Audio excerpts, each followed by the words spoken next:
Hi hello welcome viewers. இன்னைக்கு நம்ம secret of stock சேனல்ல பேசிக்ஸ் ஆஃப் ஃபினான்ஷியல் அனாலிசிஸ் பார்த்துட்டு இருந்தோம் இல்லையா, அதோட கண்டினியூஷன் தான் பார்க்க போகிறோம். screener.inல நம்ம ஒவ்வொரு செக்மெண்ட்டாக பார்த்துட்டு இருக்கோம். ஸோ இன்னைக்கு நம்ம ஆஹ், இந்த கிராஃப்ல என்ன இருக்கு, அதே மாதிரி இதுக்கு கீழே கீழே என்ன இருக்குன்னு பார்ப்போம். இந்த கிராஃப் எடுத்துக்கிட்டீங்க அப்படின்னா, இப்போ இதுல வந்து என்எஸ்சியோட ப்ரைஸ் என்ன அப்படிங்கறத இந்த பாக்ஸ்ல நமக்கு காமிச்சு தரும். லைக் இதை டிக் பண்ணோம்னா அதோட ப்ரைஸ் எந்த அளவுக்கு நமக்கு ஃபிளக்சுவேட் ஆயிருக்கு அப்படிங்கிறது இந்த கிராஃப் மூலமா நமக்கு தெரியும். இதுவே 50 டிஎம்ஏ அப்படின்னு நம்ம ப்ரெஸ் பண்ணோம் அப்படின்னா இது ஆரஞ்சு கலர்ல உங்களுக்கு வருது. இது இல்ல நமக்கு ப்ரைஸ் வேண்டாம் 50 டிஎம்ஏ மட்டும் பார்க்கணும்னா இதை அன்டிக் பண்ணோம்னா போதும், இந்த மாதிரி காமிக்கும் உங்களுக்கு. ஆக்சுவலா டிஎம்ஏ அப்படின்னு பாத்தீங்க அப்படின்னா இது வந்து மூவிங் ஆவரேஜ் அப்படின்னு சொல்லுவாங்க. டிஎம்ஏனா டிஸ்பிளேஸ்ட் மூவிங் ஆவரேஜ். இது வந்து ஜஸ்ட் ஒரு டெக்னிக்கல் இண்டிகேட்டர்.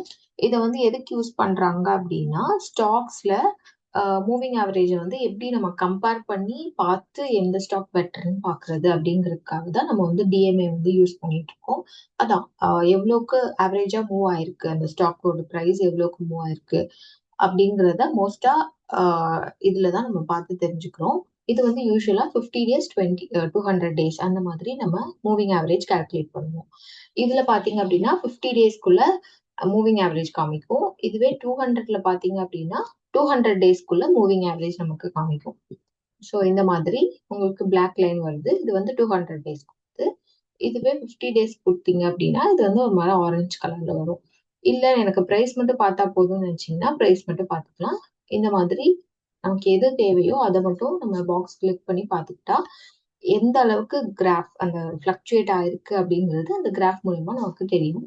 இது ஃபுல்லாமே ப்ரைஸ், இது வந்து வால்யூம் எவ்வளவு நாள்ல அப்படின்னு. அதே மாதிரி எந்தெந்த மாதிரி இப்போ 1 மந்த்துக்குள்ள கிராஃப் வேணும் அப்படின்னா பார்த்துக்கலாம். அதே மாதிரி 5 இயர்ஸ்க்குள்ள கேப் அந்த கிராஃப் வேணும்னாலும் நம்ம வந்து பார்த்துக்கலாம். அந்த மாதிரி இதுல டிசைன் பண்ணியிருக்காங்க. இது நான் யூஸ்வலா பாக்குறது 1 இயர்க்குள்ள பார்ப்பேன். ஏன்னா சைக்கிள் வந்து மோஸ்ட்லி 1 இயர்க்குள்ள சைக்கிள் தான் இருக்கும்னு ஆல்ரெடி சொல்லியிருக்கேன் இல்லையா, அதனால நான் 1 இயர்க்குள்ள பாக்குறேன். சப்போஸ் இப்போ நமக்கு கொஞ்சம் பேண்டமிக்கா இருக்கு அப்படின்னா நீங்க வந்து 3 இயர்ஸ்க்குள்ள பார்க்கலாம். அந்த மாதிரி என்ன மாதிரி டைம் அப்படிங்கிற சுச்சுவேஷனை பொறுத்து நம்ம வந்து டிஃப்ரென்ஷியேட் பண்ணி பார்க்கணும். ஸோ யூஸ்வலா இப்போ நம்ம வந்து 1 இயர்க்குள்ள கிராஃப் பார்ப்போம். அண்ட் இதுல ப்ரோஸ் அண்ட் கான்ஸ் இருக்கு. இது வந்து ஒவ்வொரு கம்பெனிஸ் ஒவ்வொரு ஸ்டாக்கும் டிஃப்ரெண்டா இருக்கும். ஏன்னா இது வந்து அவங்க கொடுக்கறதுல கம்ப்ளீட்டா மெஷின் ஜென்ரேட் பண்றது. அதான் ஒரு இது எடுத்துக்கிட்டோம் அப்படின்னா அதுல பெனிஃபிட்ஸும் இருக்கும், மெரிட்ஸும் இருக்கும், டிமெரிட்ஸும் இருக்கும் இல்லையா, அந்த மாதிரி. இது வந்து ப்ரான்ஸ், இது வந்து கான்ஸ். அதுக்கப்புறம் பாத்தீங்கன்னா பியர் கம்பேரிஷன். இது வந்து எப்படின்னா இப்போ ஒரு 4-5 கம்பெனி எடுத்துக்கிட்டோம் அப்படின்னா அதுல எந்த கம்பெனி பெஸ்டா இருக்கு அப்படிங்கறத தெரிஞ்சுக்கிறதுக்கு தான் இந்த கம்பேரிசன். ஃபார் எக்ஸாம்பிள் நம்ம நிறைய செக்டார்ஸ் பார்த்துருந்தோம் இல்லையா, ஸ்டார்டிங்ல சொல்லியிருந்தேன், பார்த்துருந்தீங்கன்னா தெரிஞ்சிருக்கும். செக்டார்ஸ்னு பாத்தீங்க அப்படின்னா இப்போ ஐடி செக்டார் இருக்கு, அதே மாதிரி பேங்கிங் செக்டார் இருக்கு, கன்சியூமர் ப்ராடக்ட்ஸ் இருக்கு, எலக்ட்ரானிக்ஸ் இருக்கு, இந்த மாதிரி டிஃப்ரெண்ட் இருக்கு. அதுல நம்ம இப்போ டாப் 3 இல்ல 4 எடுத்துக்கலாம். இப்போ வந்து ஐடிலே எடுத்துப்போமே. ஐடில வந்து டாப் 4ன்னு எடுத்தோம் அப்படின்னா டிசிஎஸ், இன்ஃபோசிஸ், ஹெச்சிஎல், விப்ரோ, இந்த மாதிரி 4 கம்பெனிஸ் இருக்கு. அப்போ இந்த 4 கம்பெனிஸோட கம்பேரிசன் வந்து எதுல காமிக்கும் அப்படின்னா இந்த பியர் கம்பேரிசன்ல காமிக்கும். இப்போ இதுலயே பாருங்க, இதை வந்து நம்ம டாடா கன்சல்டன்சி எடுத்திருக்கோம் இல்லையா, டிசிஎஸ் எடுத்திருக்கோம். ஸோ இதுல காமிக்கும் போது டிசிஎஸ் தான் ஃபர்ஸ்ட்ல இருக்கு, செகண்ட் இன்ஃபோசிஸ், அடுத்து ஹெச்சிஎல், அடுத்து விப்ரோன்னு இருக்கு. இதே மாதிரி நம்ம வேற கம்பெனிஸ் ஏதாவது ட்ரை பண்ணோம் அப்படின்னா வேற மாதிரி காமிப்போம். இப்போ வேற கம்பெனி என்ன பண்ணலாம், இன்ஃபோசிஸ், ஹெச்சிஎல் போட்டு பார்க்கலாம். இதுல பாத்தீங்கன்னாலும் அப்படிதான் ஹெச்சிஎல் வந்து 3rd பிளேஸ்ல இருக்கு. அப்போ இதை பொறுத்து நமக்கு அந்த கம்பேர் பண்ணி காமிக்கும் இதோட ப்ராஃபிட் எவ்வளவு இருக்கு, அதே மாதிரி மார்க்கெட் கேபிடலைசேஷன் எவ்வளவு இருக்கு, குவார்டர்லி ரிசல்ட்ஸ் எப்படி இருக்கு, ஆர்ஓசி எவ்வளவு பர்சன்டேஜ் இருக்கு அப்படிங்கிறத கம்பேர் பண்ணி காமிக்கிறதுக்கு தான் இந்த பியர் கம்பேரிசன். இப்போ நம்ம வந்து ஐடி செக்டர் பார்த்தோம் இல்லையா, அதே மாதிரி நம்ம பேங்கிங் செக்டர் பார்க்கலாம். ஹெச்டிஎஃப்சி பேங்க் வந்து ஃபர்ஸ்ட் பிளேஸ், அதாவது பெரிய கம்பெனி பார்க்கும்போது ஃபர்ஸ்ட் பிளேஸ்ல இருக்கு ஹெச்டிஎஃப்சி. ஸோ ஹெச்டிஎஃப்சி அடுத்தது ஐசிஐசிஐ பேங்க், அடுத்து கோட்டக் மஹிந்திரா பேங்க். இப்போ இதே இது நம்ம ஆக்சிஸ் பேங்க் பார்க்கணும். ஆக்சிஸ் பேங்க் கம்பேர் பண்ணும்போது இது வந்து 4th பிளேஸ்ல இருக்கு. ஸோ இந்த மாதிரி ஒவ்வொரு செக்டார்லயும் நம்ம டிஃப்ரெண்ட் டிஃப்ரெண்டா கம்பேர் பண்ணி காமிக்கிறதுக்கு தான் நம்ம வந்து பியர் கம்பேரிசன் அதை வந்து நம்ம செலக்ட் பண்ணி பார்ப்போம். பெஸ்ட் எதுன்னு நம்ம தெரிஞ்சுக்கிறதுக்காக இந்த காலம் கொடுத்துருக்காங்க. இதே மாதிரி நம்ம கன்சியூமர் ப்ராடக்ட்ஸ் பார்க்கலாம். அதை வந்து நம்ம ஃபாஸ்ட் மூவிங் கன்சியூமர் குட்ஸ் அப்படின்னு சொல்லுவாங்க. இது வந்து நம்ம பிக்கஸ்ட் இல்ல லார்ஜஸ்ட்னு சொல்றோம் இல்லையா? அந்த மாதிரி கன்சியூமர் ப்ராடக்ட்ஸ்னு பார்த்தோம் அப்படின்னா ஃபாஸ்ட் மூவிங் கன்சியூமர் குட்ஸ் எதுலாம்னா ஹிந்துஸ்தான் யூனிலிவர், அதே மாதிரி ஐடிசி, நெஸ்லே, பிரிட்டானியா இதெல்லாம் வந்து நமக்கு டாப்ல இருக்குது. ஸோ இப்போ நம்ம எக்ஸாம்பிளுக்கு ஐடிசி பார்க்கலாம். ஐடிசி பார்த்தோம் அப்படின்னா பேர் கம்பேரிசன்ல செகண்ட் இருக்கு. ஏன்னா ஹிந்துஸ்தான் யூனிலிவர் தான் டாப். ஸோ அதுக்கு கீழே ஐடிசி நமக்கு வந்திருக்கு. இது பிரிட்டானியா பார்க்கலாம்.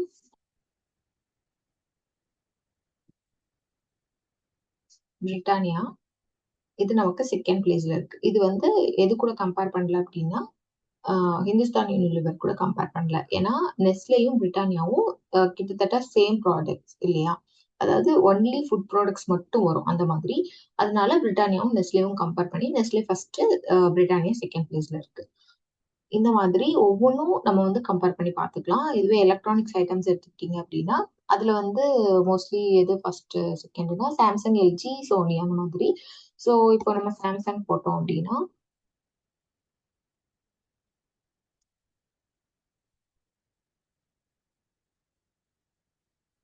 சாரி எல்ஜி போர்டு பார்க்கலாம். LG electronics goods. இது வந்து நமக்கு எல்ஜி தான் ஃபர்ஸ்ட் இருக்கு. அதுக்கப்புறம் வோல்டாஸ் இருக்கு, அப்புறம் ப்ளூ ஸ்டார் இருக்கு. மோஸ்ட்லி வோல்டாஸ் வந்து நம்ம கன்சூமர் ப்ராடக்ட்ஸ்ல ஃபாஸ்ட் மூவிங்கா இருக்கு அப்படிங்கிறது. ஸோ இந்த மாதிரி பீர் கம்பேரிசன் மூலமா நம்ம என்ன பண்ணிக்கலாம் அப்படின்னா செக்டாரா லைக் ஐடி கூட நம்ம வந்து எலக்ட்ரானிக்ஸ் குட்ஸோ இல்ல பேங்கிங் செக்டாரோ நான் ஃபினான்ஷியல் செக்டாரோ நம்மளால கம்பேர் பண்ண முடியாது. ஜஸ்ட் அந்தந்த செக்டாருக்குள்ள நமக்கு எது பெஸ்ட், எது வந்து நல்ல ஆவரேஜ் கொடுக்கு, மூவிங் ஆவரேஜ் இருக்கு அப்படிங்கிறத காமிக்கிறது தான் இந்த பீர் கம்பேரிசன் காலம். ஸோ இதை வந்து மோஸ்ட்லி கம்பெனி செலக்ட் பண்ணும்போது நம்ம வந்து பார்த்துக்கலாம். இது ஈஸியா நமக்கு தெரியறதுக்காக அவங்க வந்து காலம் போட்டு காமிச்சிருக்காங்க. இப்போ நம்ம டீட்டெயில்ஸ் எடுத்துக்கலாம். பீர் கம்பேரிசன் முடிஞ்சிச்சு இல்லையா? அடுத்தது குவார்டர்லி ரிசல்ட்ஸ். குவார்டர்லி ரிசல்ட்ஸ்னு பார்க்கும்போது இதுல ஆல்ரெடி சொல்லியிருக்கேன். வியூ ஸ்டாண்டலோன் இருக்கும், அதே மாதிரி வியூ கன்சாலிடேட்டட் இருக்கும். இதுல வியூ ஸ்டாண்டலோன்னு காமிச்சது அப்படின்னா இது வந்து கன்சாலிடேட்டட்குள்ள காலம்னு சொல்லியிருந்தேன் இல்லையா? ஸோ இது வந்து இப்போ நம்ம பார்க்கறது கன்சாலிடேட்டட் தான். இப்போ இந்த குவார்டர்லி ரிசல்ட்ஸ்ல நமக்கு வந்து ஒவ்வொரு குவார்டரா கொடுத்துருக்காங்க. லைக் 3 குவார்டர்ஸ், 4 குவார்டர்ஸா நமக்கு டிவைட் பண்ணி கொடுத்துருக்காங்க. இது நம்ம ஒரு குவார்டர் கூட இன்னொரு குவார்டர் கம்பேர் பண்ணக்கூடாது. ஏன்னா இது வந்து செப்டம்பர், இது வந்து டிசம்பர். குவார்டர் அதாவது இப்போ ஒரு செப்டம்பர் 2022 பாக்குறோம் அப்படின்னா செப்டம்பர் 2023க்குள்ள அது கூட தான் நம்ம வந்து கம்பேர் பண்ணி பார்க்கணும். இப்போ இதுல வந்து 55,000 கிட்ட இருக்கு, இதுல வந்து 59,000 கிட்ட இருக்கு. ஸோ இதை விட இது ஜாஸ்தி தான் இருக்கு. அப்ப அடுத்தது நம்ம கம்பேர் பண்ணும்போது எது பார்க்கணும் அப்படின்னா 2024க்குள்ள பார்க்கணும். ஸோ இது 59,000, இது 64,000 இருக்கு. அப்படி பார்க்கும்போது இது வந்து இன்க்ரீஸ் ஆயிட்டே தான் போயிருக்கு ப்ராஃபிட் அண்ட் சேல்ஸ்.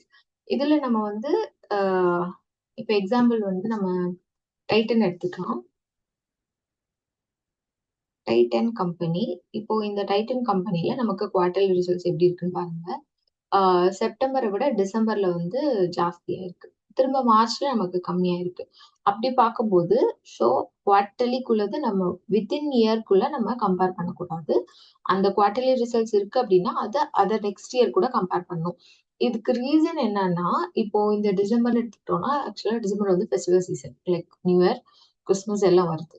ஸோ அப்போ அதுக்கு வந்து கிஃப்ட் ப்ரெசென்ட் பண்ணுங்கிறதுக்காக நம்ம நிறைய பேர் வந்து வாட்சஸ் அந்த மாதிரிலாம் ப்ரெசென்ட் பண்ணுவாங்க. அப்போ அந்த டைம்ல வந்து அதுல வந்து மூவிங் ஜாஸ்தியா இருக்கும். ஸோ டிசம்பர் மந்த் அந்த டிசம்பர் குவார்டர்லி வந்து டைட்டன் ப்ராடக்ட்ஸ் லைக் அந்த எலக்ட்ரானிக்ஸ் ப்ராடக்ட்ஸ் வந்து ஜாஸ்தி மூவ் ஆயிட்டே இருக்கும். அதனால இப்போ டிசம்பர் 2022 பார்த்தோம் அப்படின்னா அடுத்தது நம்ம டிசம்பர் 2023 தான் பார்க்கணும். அதே மாதிரி அடுத்தது டிசம்பர் 2024 பார்க்கணும். இப்போ இதுவே நம்ம வந்து ஏஷியன் பெயிண்ட்ஸ் பார்க்கலாம் எக்ஸாம்பிளுக்கு.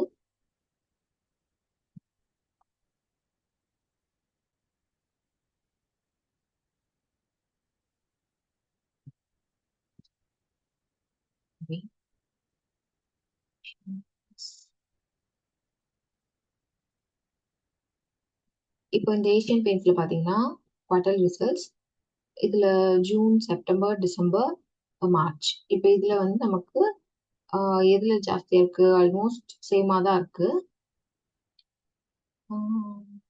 ஓகே. டிசம்பர்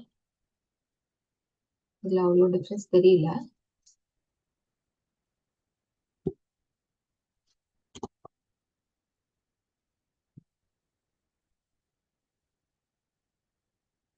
இதுல பார்த்தீங்கன்னா தெரியும். லைக் செப்டம்பர்ல இருந்து மார்ச் கம்பேர் பண்ணும்போது அது வந்து ஜாஸ்தி இருக்கு. ரீசன் என்ன அப்டின்னா, மோஸ்ட்லி அந்த ஸ்டார்ட்டிங் அ ஃப அகாடமிக் இயர் ஸ்டார்ட்டிங்ன்னு சொல்லுவோம் இல்லையா? அகாடமிக் இயர் ஸ்டார்ட்டிங்ல மோஸ்ட்லி நெறைய பேருக்கு அ அட்மிஷன் ஃபீஸ் கட்ட வேண்டியதா இருக்கும். இல்ல உள்ள போய் சேர்க்கறதுக்குள்ள கவுன்சிலிங் ஃபீஸ் இந்த மாதிரி நெறைய விஷயங்கள் இருக்கு. ஸோ அகாடமிக் இயர் ஸ்டார்ட்டிங்ல இது மோஸ்ட்லி ஜாஸ்தி இருக்கும். எதனால அப்டின்னா, இந்த மாதிரி சில ரீசன்ஸ்னால. அப்போ ஒவ்வொரு இதுக்கும் பார்க்கும்போது நமக்கு வந்து டிஃபரெண்ட் ரீசன்ஸ்னால நமக்கு ஜாஸ்தியா இருக்கும், கம்மியா இருக்கும் குவார்டர்லி ரிசல்ட்ஸ். அப்படி பார்க்கும்போது எப்பவுமே நம்ம கம்பேர் பண்றோம் அப்படின்னா, September to September, June to June, December to December இந்த மாதிரி தான் நம்ம வந்து கால்குலேட் பண்ணி பார்த்துக்கணும். இதுல மோஸ்ட்லி நம்ம பார்க்கக்கூடியது என்னது அப்படின்னா, net profit and financial profit இந்த 2ம் தான் பார்ப்போம். நெட் ப்ராஃபிட் நமக்கு வந்து லாஸ்ட் டைம விட இந்த டைம் ஜாஸ்தியா இருந்துச்சு அப்படின்னா, வி வில் பை இட் அந்த மாதிரி. அ அந் அந்த மாதிரி இல்ல அப்படின்னா, கண்டிப்பா நம்ம வந்து யோசிக்கணும். அண்ட் குவார்ட்டர்லி ரிசல்ட்ஸ்ல இப்போ வந்து நமக்கு அனலைஸ் பண்ணி பார்க்கும்போது, எல்லாமே நல்லா இருக்கு. பட் ஏதோ ஒரு குவார்ட்டர்லி மட்டும் கம்மியா இருக்கு அப்படின்னா, அத பத்தி நம்ம கேர் பண்ணிக்க வேண்டாம். லைக் இப்போ இதுல வந்து உங்களுக்கு ஃப்ரீக்வென்ட்டா ஜாஸ்தி ஆயிட்டே தான் இருக்கு. இதுல அவ்ளோ கம்மியான மாரி தெர்ல. ஆ சிலது எடுத்துக்கிட்டீங்க அப்டின்னா, ரொம்ப கம்மியா இருக்கும். ஆ எக்ஸாம்பிள் ஐடிசி எடுத்துக்கலாம். இதுல